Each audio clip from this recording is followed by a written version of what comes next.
I remember when Tariq Nasheed called people like Roland Martin and Luther Campbell and others Democrat shills. And shills are like flunkies. They're paid hirelings. In this particular case, they're hirelings for the Democratic Party.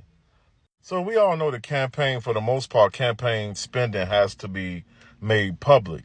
And so they have these FEC filings. And on this FEC filing right here, we see that Kamala Harris's campaign paid Roland Martin's company, New Vision Media, Inc., $350,000. So in this Fox News article, they talk about the payment that Roland Martin's company, New Visions, received from the Kamala Harris campaign.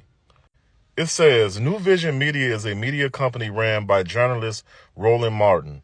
Martin spent roughly 30 minutes interviewing Harris on his streaming program in October.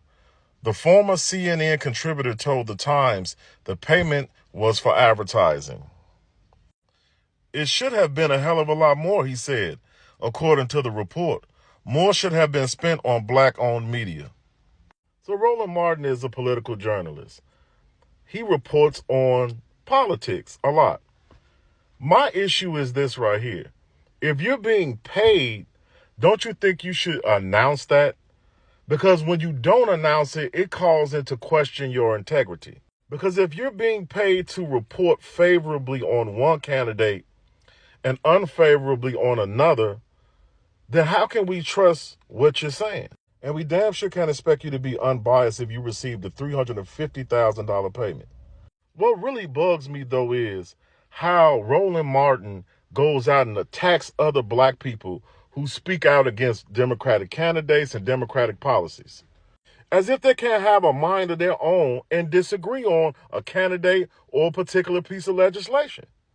I fully understand that Kamala Harris lost and it's time to move on, but I will not fully move on until I expose all of these so-called kinfolk that y'all love to take advice from, until I expose how many millions of dollars they've been paid to go out and support the Democratic nominee. Let me say this in conclusion.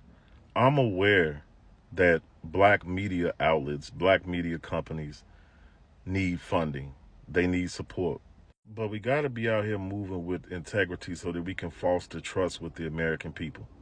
We could easily use CNN and MSNBC as examples of why trust is so important.